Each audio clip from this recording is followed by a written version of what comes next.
To host this conversation, I'm happy to hand you over to Alyssa Lotmore, Assistant to the Dean for Communications and Engagement at the College of Integrated Health Sciences here at UAlbany and the School of Social Welfare. She's a UAlbany alum with a bachelor and master's degree in social work. Since 2013, she's been the co-host of the Social Workers Radio Talk Show on WCDB 90.9 FM. She's already hosted a number of events for the Writers Institute, and it's always a pleasure to bring her back.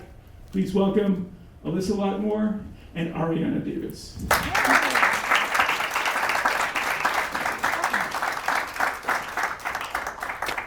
Welcome. Thank you. To Albany. Welcome to Albany. This is my first time in Albany ever. So ever. So this is an experience all around. Yeah. You pick. It's warmer. It's warmer than normal. I picked the best weather to visit for the first time. For sure. Last week was really horribly cold, so this is better. At least the snow is melting. I see people in shorts outside, so it's we're getting there. So this book was amazing. I shouldn't say I read it. I listened to it. I'm a big audiobook person, and I love the person that you had to narrate this for the audiobook. It was really great. So I want to start off a little bit because you have quite the bio. You are the editorial director of the Today Show, and you oversee lifestyle news and features, and that's a pretty cool job. So you have your day job where you're interested in media, and then you also have time, I guess, to write a book too on top of that. So just start off with a little timeline. How did you even get your foot in the door at something as big as the Today Show and that interest in media? How did you start off? Oh, do you want the short story or the long story? No, just kidding.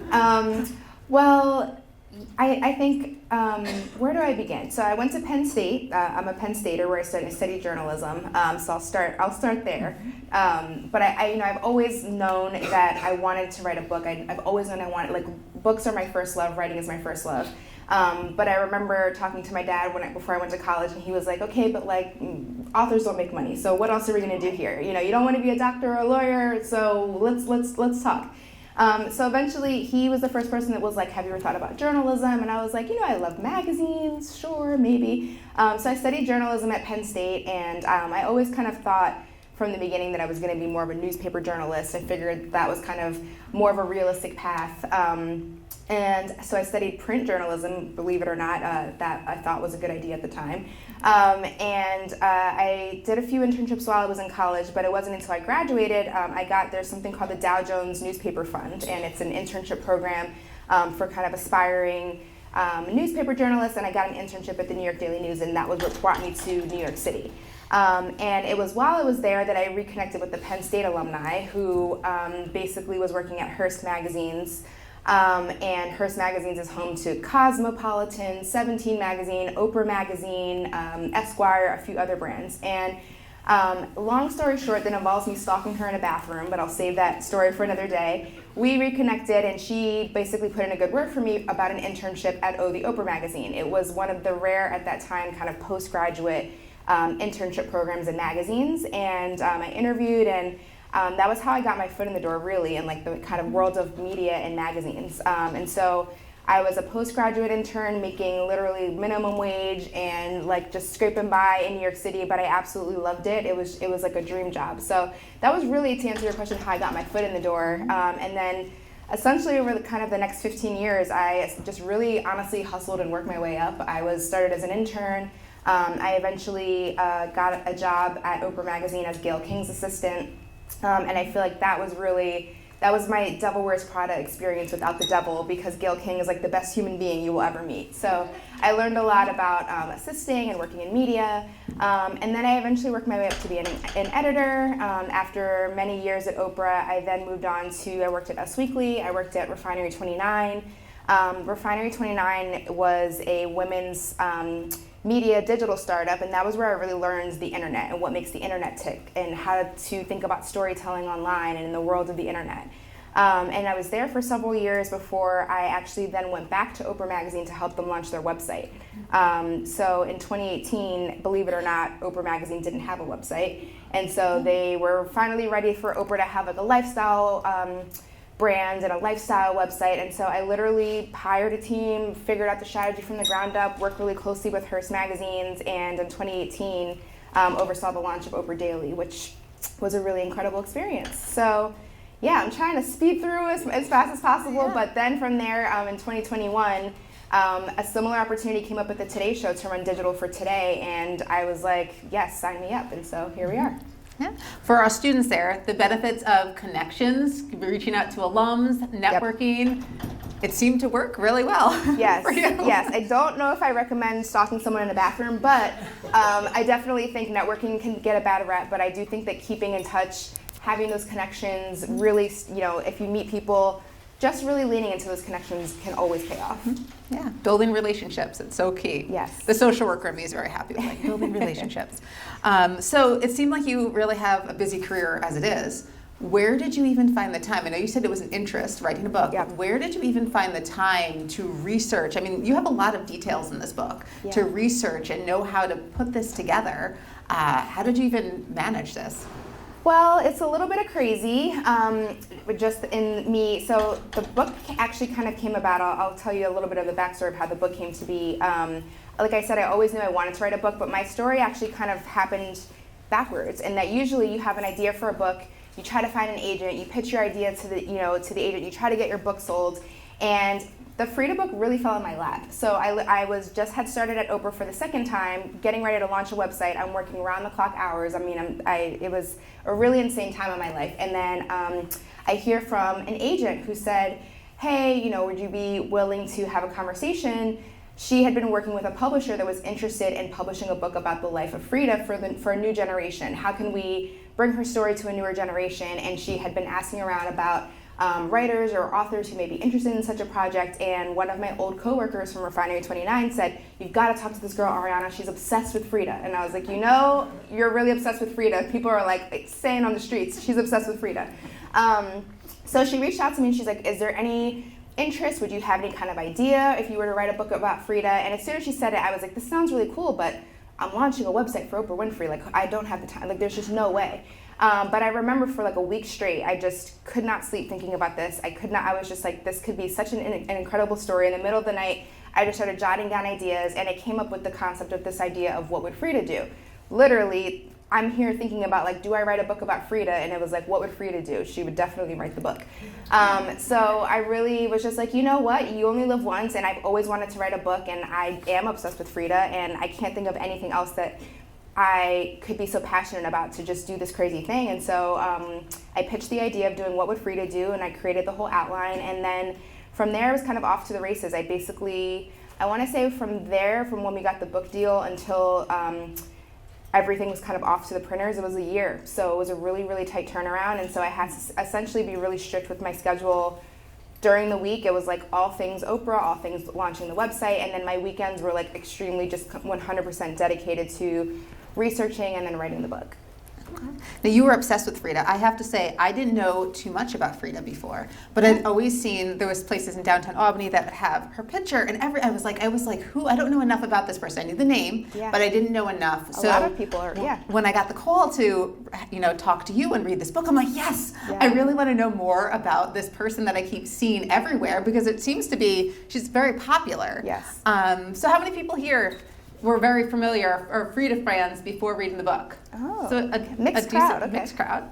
Yeah. So after reading the book, I was like, I realized why people would love her. Mm-hmm. What triggered your obsession? What was it that made you really just love and want to write about Frida? Yeah, I think probably similar to you.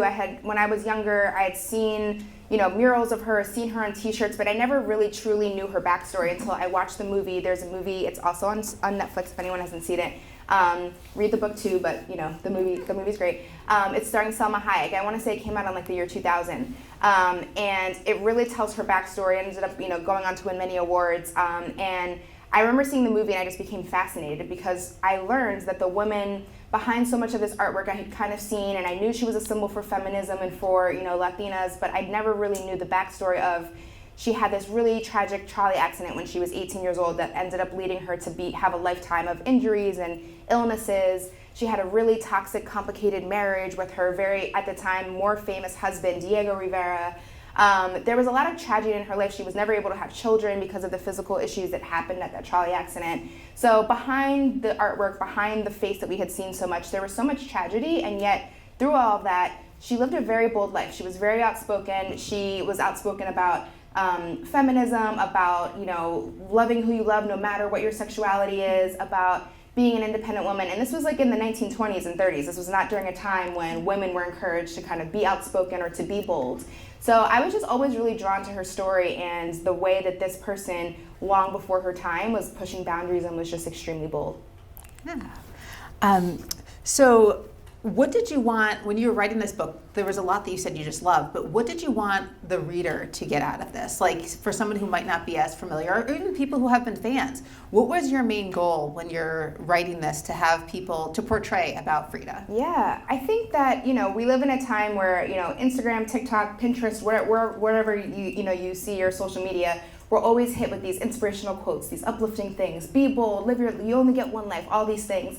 And it can be very easy to hear these things or see these things, but not really take it in and really think about it. Or it's like, okay, great, you're telling me to take the leap, be bold about this decision, but how do I do that? Or, what's going to actually inspire me to do those things? And so for me, it was about sharing the story of a very real woman, this woman who was born in Mexico and was born to, middle-class parents, but because she had this fire inside and she had this fearlessness to her, even during the times when she was when she actually was secretly afraid, or where she really wasn't really sure, or she was feeling insecure, she always seemed to find a way to overcome that. And so for me, it was in showing just through her life and her story how she was able to do that, and kind of breaking it down as I do in the book by topic, by theme, and also just looking at the fact that we have seen her everywhere, right? We are all familiar with Frida and her legacy, but it's interesting to consider that during her lifetime, she wasn't famous. No, she only became famous after she died. When she was alive, her husband was actually the one who was the more famous one. And now if you ask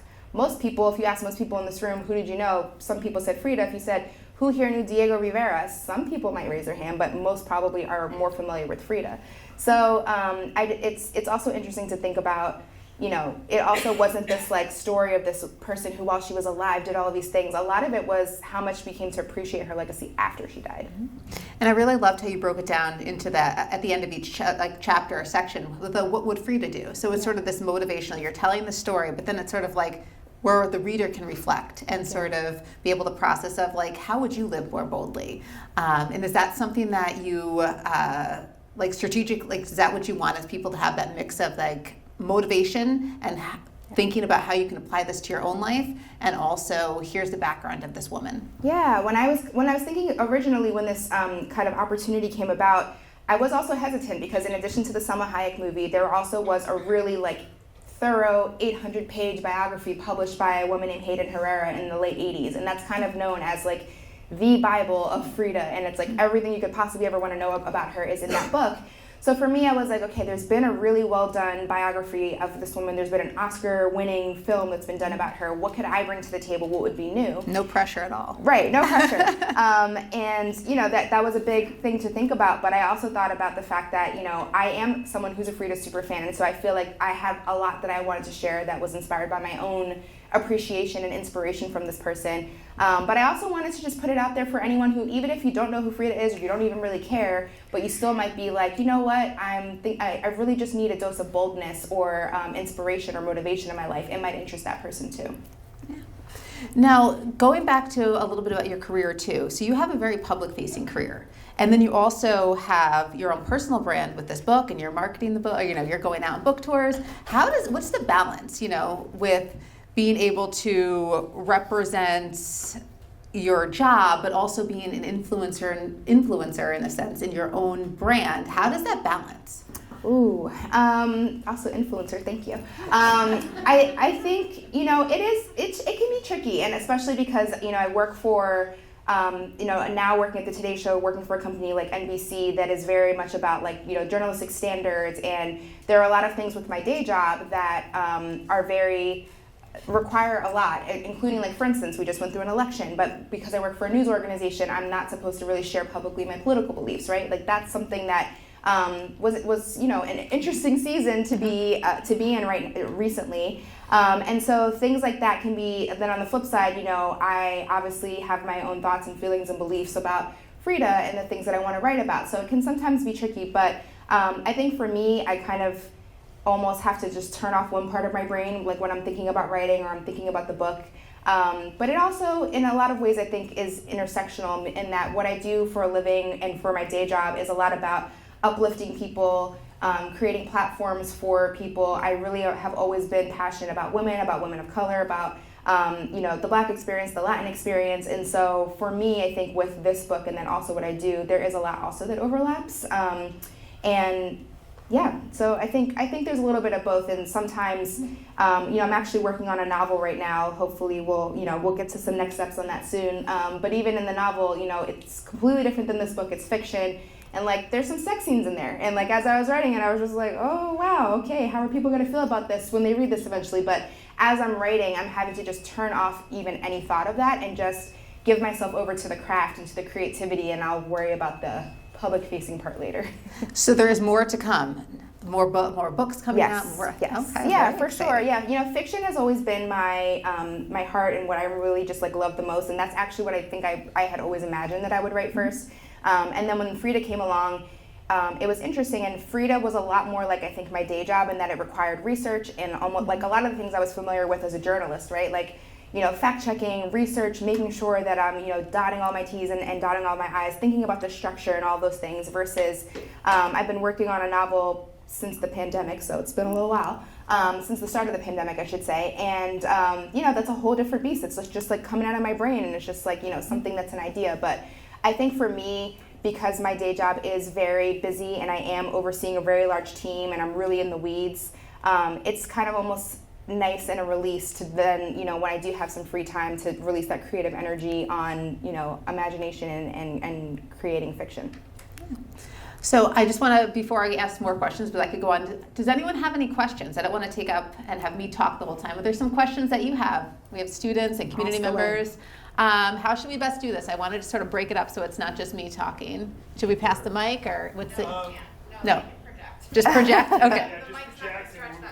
All right. We particularly encourage questions from students, but we'll start with Ray. Yeah, no, we're no students. So I love the book, phenomenal energy. Thank you. I think a lot of that comes from your mixing of genres. There's sort of at least three going on in here. Yeah. The memoir, the biography, and the self-help book. We talk a lot about genre in college, sort of as a way of classifying. I know bookstores do it a lot, right? Publishers do it a lot. But as a writer, that's often not how we think. Mm-hmm. So I know we've got a lot of writing students, a lot of aspiring writers in the room. Is there advice you would give for how to navigate the publishing worlds with a book that defies genre? I love this question. I think my best example of this is, so I think I was maybe a quarter of the way through writing this book, and originally, as I was writing it, I felt like it was fine and I was doing okay, but it was really feeling like a biography, which is what I really didn't want. And one day I was just kind of hit with writer's block, and I was just like, what am I doing? I didn't want this to feel like a biography. How can I set out to make this different and make it feel fresh? And I literally asked myself, it's a little cheesy, but I was like, what would Frida do? And I felt like this voice said to me, go to Mexico City. Like, you gotta go to Mexico City. And I had been to Mexico City several times before writing the book, but I just felt like this pull that I needed to go to where Frida was from. And so I took a week off, maybe a little bit over a week from my day job at the time, which was still at Oprah. And I just went completely shut myself off from friends and family and from work and just immersed myself in Mexico City. I went to La Casa Azul, which is the house that she grew up in. I went to several of the places that her and Diego often frequented. I went to one of the most famous libraries there. I did a lot of research, but also just kind of really tried to soak up the energy there.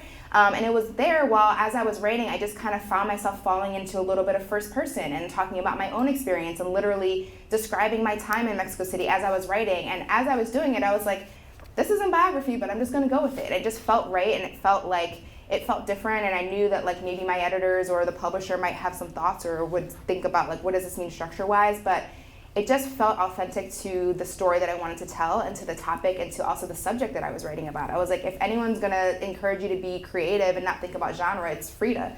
So I think that, I think that when it comes to thinking about like specifics like genre or book sales or marketing and things like that, we can get ahead of ourselves. But I think when you're in the writing process and when you're really coming up with the idea or you're sitting down to write, just focusing on the page and the feelings in front of you, and I think worrying about the genre and everything else later is kind of how I would think about it.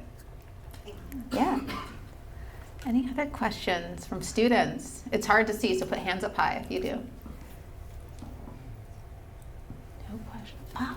Sure. So I'm just curious, like when it comes to writing about Frida versus like having your own like take and interpretation on everything, like how much of it felt like you were trying to almost like get in her shoes versus like you trying to write as like an observer and an appreciator of like her life and like the life she led? I think there was a little bit of both. I think that there were times where I kind of approached the page every day and I was like, okay, today is a day where like I know that I need to talk about this particular time when she moved to Detroit with Diego and she was feeling really homesick, and so that's how this particular painting came about. And I knew when I was going into that day of writing that like it was about that. And then there were other days where I was a little stuck and I was like, what do I want to write about today, or what part is like really calling to me, or what's next? And those were the days sometimes where I would feel myself wanting to be a little bit more in her shoes or thinking from her perspective, and also making sure to get that just like human element into the story as well. So I think it was a little bit of a balance, almost I think between, as she was saying, there was kind of parts where it was like biography and it was like, this is my responsibility to tell her story and to tell it well, versus there were times where I was like, I want to be honest with my reader and transparent as like a Frida fan and as somebody who wants to add a little bit of my own kind of essence into this book. And then there were other times where it was about quite literally, like there's a part in the book where I talk about sometimes I felt like late at night, I don't know, it was probably because I was on a lack of sleep writing this book, but I would literally feel like the ghost of Frida was there being like, what are you doing? Like, what is happening here?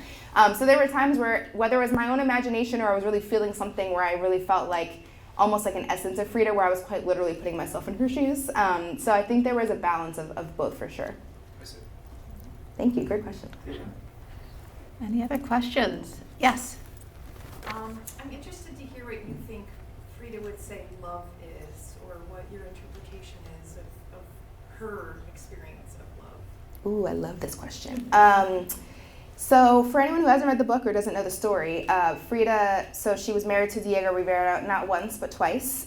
They were married, she was married to him at a young age. He was very much known as kind of being a womanizer. A lot of people questioned why she married him because, he was, he had a look about him, let's just say, everyone has their own taste. But he was, a very particular looking man. And on top of that, he had a reputation for being a womanizer, and he was this famous world, globe-trotting artist. So her family was very vocally kind of against the marriage. And they had a very tumultuous marriage, a lot of well-known fights that were documented in her painting and in her artwork. And she then catches him cheating on her with her sister. So that was some scandal, and so that was kind of the final straw, and they ended up getting a divorce, and then they ended up getting remarried several years later. And I mean, the way that they write about each other in their journals and in their letters, even in the most, I think, even in the paintings that show the most heartbreak, it's like you can still feel how much she loved him. So I think for her, from everything that I learned and everything that I really like soaked up during the process of writing this book, for her, it was like, there were so many people that were like, why this guy? Why do it again after you caught him cheating on you with your sister? But she was just very unapologetic that was the love of her life, and it wasn't for other people to understand. They very openly had affairs with other people. There was just a lot about both of their marriages that was very questionable. But I think for her, love was about loving unconditionally and also being unapologetic in your love. So those were some of my favorite chapters in the book to write, was about kind of the ups and downs of Frida and Diego, because there's a lot there to unpack.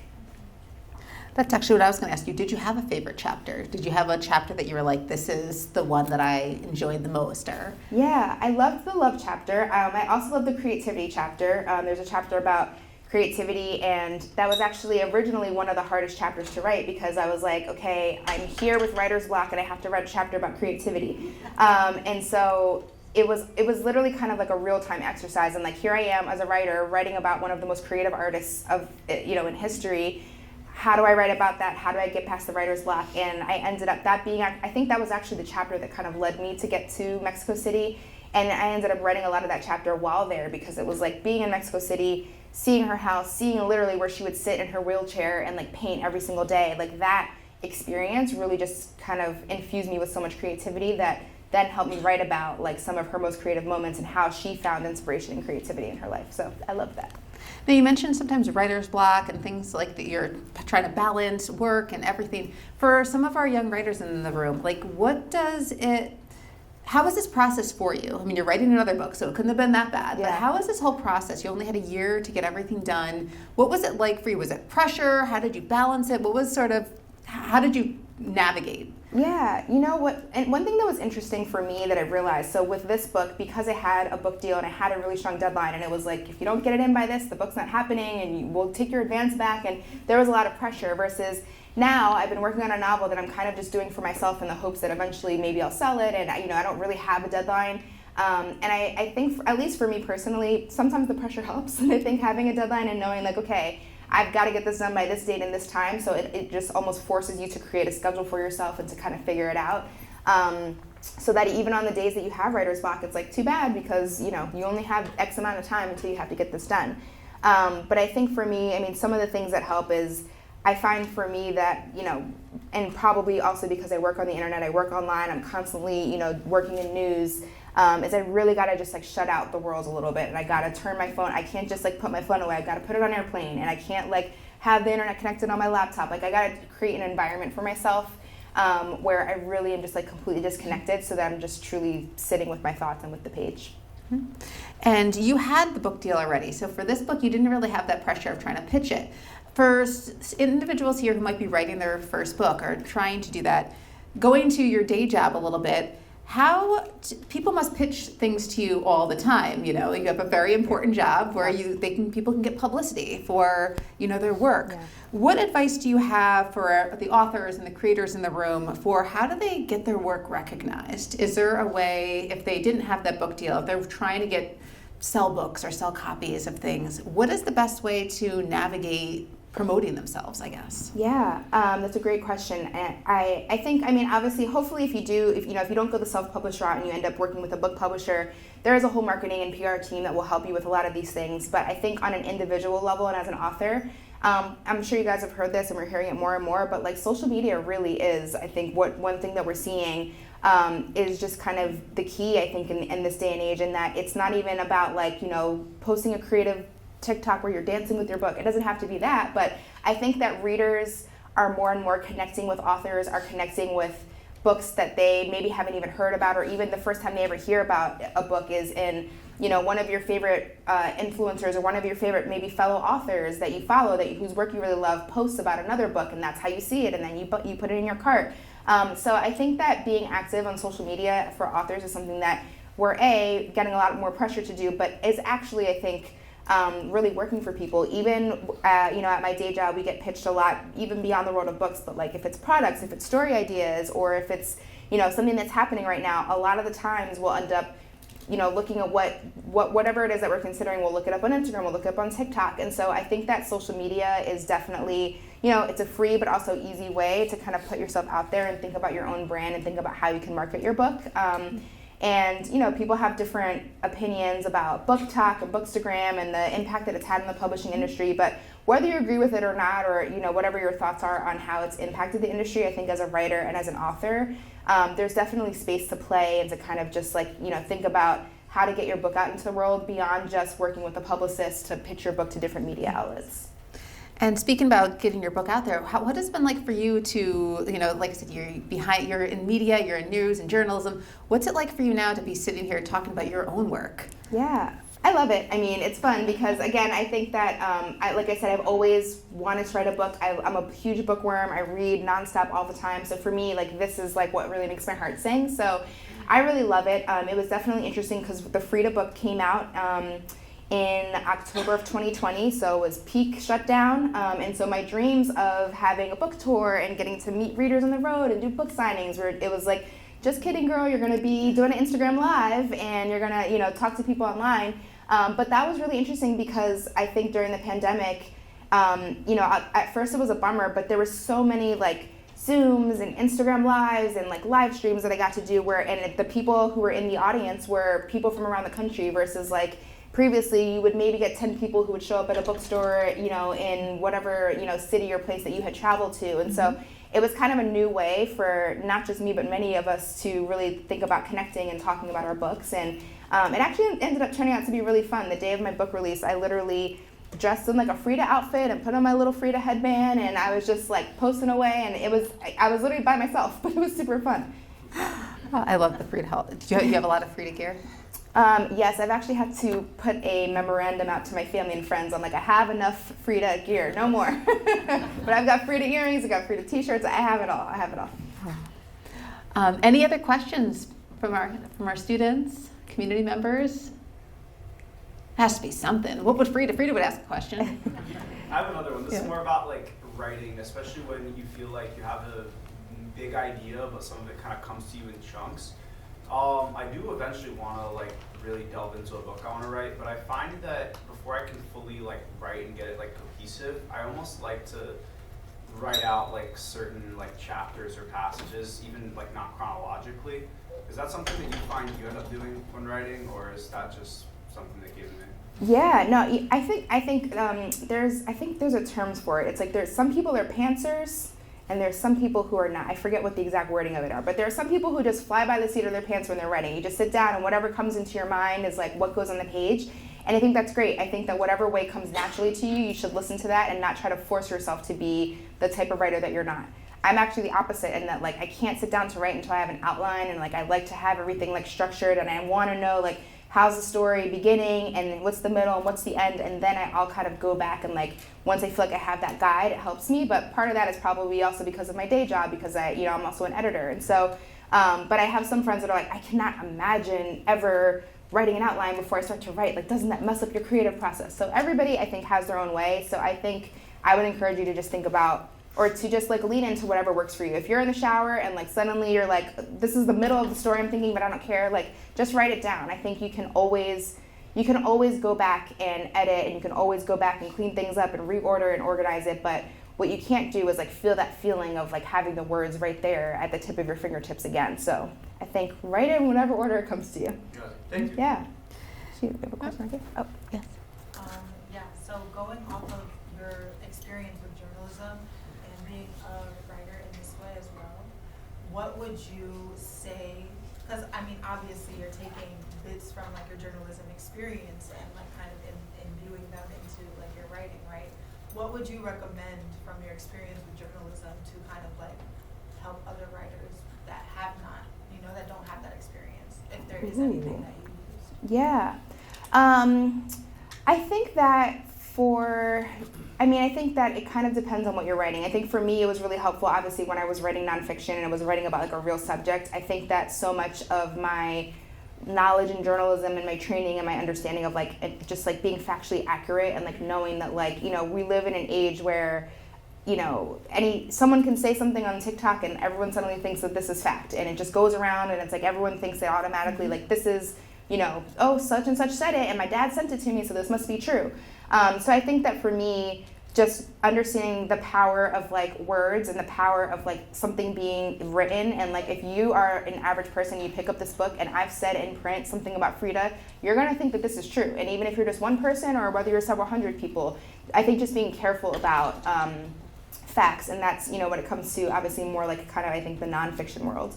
I think when it comes to fiction, some of the things that I've learned is or just writing in general, sometimes less is more. So I think that like when I'm just really putting on my writer hat, I can just like write all day, and it's just like these very, very long sentences and very long paragraphs, and I'm just like, I think I'm just like the most poetic person in the world. And then when I read it back, I'm just like, whoa.